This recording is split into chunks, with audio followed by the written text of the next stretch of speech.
नमस्कार, आदाब, सत श्री अकाल, जय भीम, जोहार। मेरा नाम है नवीन कुमार। अभी से दिल्ली की हवा जहरीली होने लगी है।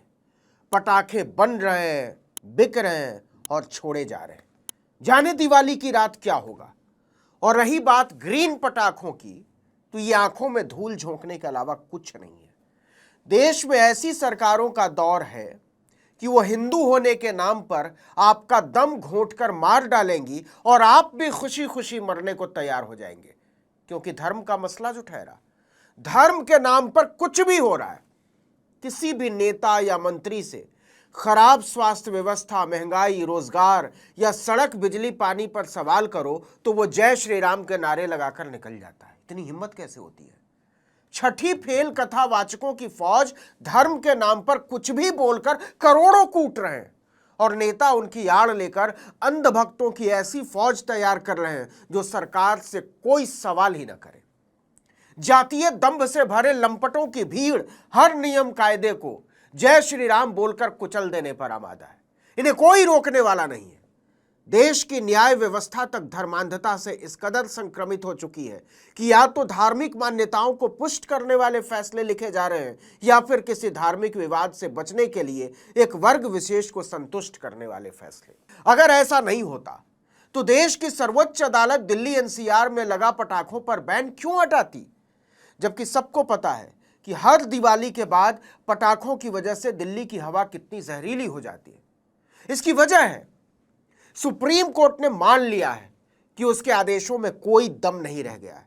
साल दर साल से उसके हुक्म को धुएं में उड़ाया जा रहा था। कथावाचकों और कट्टरपंथी नेताओं ने खुलेआम कहा कि हम इसे नहीं मानते और बार बार कहा, तो सुप्रीम कोर्ट ने बस अपनी इज्जत बचाई है। उसने एक तरह से मान लिया है कि दिल्ली एनसीआर में पटाखा बैन का कोई मतलब नहीं रह गया था। हर साल दिवाली पर पिछले साल से ज्यादा पटाखे फूट रहे थे, पिछला रिकॉर्ड टूट रहा था।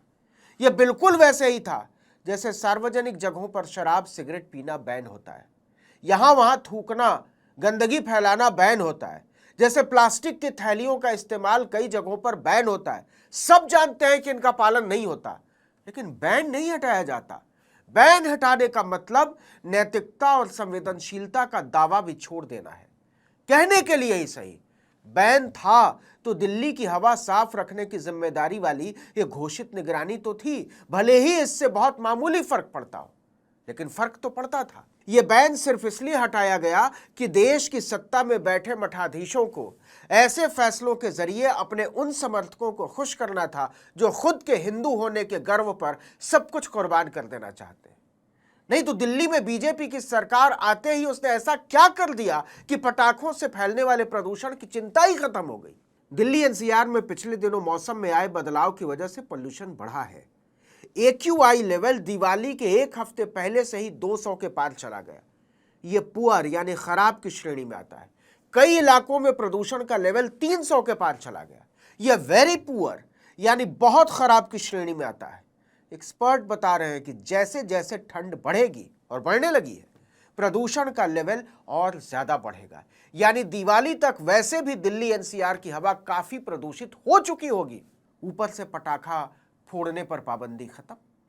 लेकिन फिक्र किसे है? सबसे पहले हमको हिंदू होना है। हवा का क्या है, वो तो हवन पूजन से भी साफ हो जाता है। सवाल है कि अगर आपको दिल्ली एनसीआर में प्रदूषण की फिक्र ही नहीं है तो फिर इतने भारी भरकम नियम क्यों बनाए गए हैं? डीजल गाड़ी 10 साल से ज्यादा नहीं चलेगी, पेट्रोल गाड़ी 15 साल ही चलेगी। इन सब का मतलब क्या है? आपको बता दें कि दिल्ली एनसीआर में प्रदूषण से निपटने के लिए सुप्रीम कोर्ट के दिशा निर्देशों के तहत ग्रैप यानी ग्रेडेड रेस्पॉन्स एक्शन प्लान लागू है। प्रदूषण बढ़ने पर इसे लागू कर दिया जाता है। ग्रैप सिस्टम के 4 चरण हैं जो AQI लेवल के आधार पर तय होता है। इसमें कई तरह के प्रतिबंध शामिल हैं। जैसे अगर AQI लेवल 201 से 300 के बीच यानी पुअर है तो ग्रैप सिस्टम का स्टेज 1 लागू होगा। अगर AQI लेवल 301 से 400 के बीच होता है तो स्टेज 2, और इसी तरह 401 से 450 पर स्टेज 3 और 450 से ऊपर होने पर ग्रैप सिस्टम का स्टेज 4 लागू कर दिया जाता है। फिलहाल दिल्ली एनसीआर का AQI लेवल 200 के पार चला गया है, इसलिए ग्रैप सिस्टम के स्टेज 1 के प्रतिबंध लागू किए जा चुके हैं। इन प्रतिबंधों में कंस्ट्रक्शन और डिमोलिशन वाली जगहों पर सख्ती से डस्ट कंट्रोल किया जाता है। आप धूल नहीं उड़ा सकते। सड़कों की मशीन के जरिए सफाई की जाती है, पानी का छिड़काव किया जाता है। सड़क के निर्माण और मरम्मत में धूल को दबाने की व्यवस्था की जाती है। खुले में कचरा जलाने पर सख्ती से प्रतिबंध लागू होता है। वाहनों की चेकिंग और टायर प्रेशर जांच बढ़ा दी जाती है। लोगों को सार्वजनिक वाहन या इलेक्ट्रिक गाड़ियों के इस्तेमाल के लिए प्रेरित किया जाता है। ऐसे और भी कई इंतजाम। जरा सोचिए कि दिवाली से पहले ही दिल्ली एनसीआर की हवा खराब हो चुकी है। स्टेज 1 ग्रैप सिस्टम के प्रतिबंध लागू कर दिए गए हैं, लेकिन पटाखों पर प्रतिबंध हटा दिया गया है। ये दोनों एक साथ कैसे सही हो सकता है? खुले में कचरा जलाने पर प्रतिबंध है, धुआं नहीं कर सकते, लेकिन पटाखा फोड़ने पर प्रतिबंधों से छूट दी गई है। क्यों? क्योंकि हमें दम घुट जाने तक की कीमत पर भी हिंदू बने रहना है। नहीं तो ये बीजेपी वाले वैसे ही जीने नहीं देंगे, बजरंग दल वाले, हिंदू महासभा वाले। इसलिए अच्छा है सांस फूल कर ही मौत हो। अगर दिल्ली एनसीआर की हवा और ज्यादा खराब होती है तो ग्रैप सिस्टम के स्टेज 2 और 3 के प्रतिबंध भी लगाए जा सकते हैं। इसमें प्रदूषण फैलाने वाली फैक्ट्रियों पर कंट्रोल किया जाता है। आउटडोर गतिविधियों और समारोहों पर सख्ती की जाती है। कंस्ट्रक्शन के काम, दिल्ली एनसीआर में ट्रकों के प्रवेश और डीजल जनरेटर के इस्तेमाल पर पूरी तरह से प्रतिबंध लगा दिया जाता है। स्कूल, कॉलेज और गैर जरूरी कारखाने बंद करवा दिए जाते हैं। अगर हवा खराब होती है तो ये सारे प्रतिबंध लगाए जा सकते हैं, लेकिन पटाखों पर छूट है। जरा सोचिए, बढ़ते प्रदूषण की वजह से एक तरफ तो सरकार स्कूल, कॉलेज बंद कर देती है, बच्चों को बाहर निकलने से मना कर देती है, लेकिन पटाखों के लिए वही सरकार कहती है जी भर के जलाओ, प्रदूषण बढ़े तो बढ़े, हिंदू हो तुम, क्या फर्क पड़ता है, दम घुटकर मर जाओगे, लेकिन पटाखे छोड़ना मत बंद करना। यह हद है। किसी भी सोच समझ वाले व्यक्ति के लिए यह बातें चिंताजनक है। ऐसे हालात में पटाखों पर लगा बैन कैसे हटाया जा सकता है? लेकिन सुप्रीम कोर्ट करे भी तो क्या करे? क्या आपने देखा नहीं कि पटाखे बैन पर होने वाली सुनवाई के दौरान क्या माहौल बनाया जा रहा था? दिल्ली सरकार का एक मंत्री खुलेआम कह रहा था कि हम सरकार में आ गए हैं, इस बार तो बैन हटवा कर रहेंगे और देख लेना 2 दिन के भीतर हट जाएगा, और हट गया। हमारा त्योहार आएगा तो बैन लगाएंगे और बाकी किसी का त्योहार आएगा तो उसमें सब चीजें मिलेंगी। कितने साल से दिवाली पे पटाखों पे बैन लगा हुआ था। कोई पटाखा चलाए तो पुलिस का डर लग रहा है, छुप छुप के चलाने पड़ रहे हैं, बेचने पर रोक लगी हुई है, बनाने पर रोक लगी हुई है। हम खुद गए कोर्ट और देश के मुख्य न्यायाधीश के सामने दिल्ली की सरकार ने खड़े होकर बोला कि यह करोड़ों लोगों की आस्था का विषय है, दिवाली पे पटाखा चलना चाहिए। और आई थिंक कल या परसों में ऑर्डर आ जाएगा। बनाने की छूट मिल चुकी है, बेचने की छूट भी मिल चुकी है, और भगवान ने अगर चाहा तो 2 दिन के अंदर इस बार दिवाली पे पटाखे चलाने की छूट का ऑर्डर भी आएगा। यही नहीं, कथावाचकों की मंडली का एक छठी फेल शास्त्री बिल्कुल निर्लज्जता और असभ्यता के साथ पटाखे पर लगे बैन को चुनौती देने में लगा। दिवाली पर बहुत सावधानी रखें और ज्ञान ना पेलें। दूसरे मजहब के लोगों से हमारा यही है कि पटाखों पे अपना ज्ञान ना पेलें, क्योंकि हम आपके ना तो बकरीद पे ज्ञान पेलते हैं, ना हम आपके ताजिया पर ज्ञान पेलते हैं। तो आप होली दिवाली पर हमें ज्ञान ना पेलें। और यहाँ के जो अभिनेता हैं उनसे भी हम कहेंगे दीपावली पटाखे कम जलाने चाहिए। ये बात सही है, प्रदूषण होता है, ये बात सही है, लेकिन ये बात केवल दीपावली पर अपना ज्ञान ना पेलें, ये हमारी प्रार्थना है और अपील है, क्योंकि हम तो पटाखे फोड़ेंगे। भाषा सुनी आपने? इसे लोग अपने सिर माथे पर बैठाते हैं। ऐसे लंपट लालों को अगर देश की सरकार इतना सुनती है तो देश की न्यायपालिका क्यों नहीं दबाव में आएगी?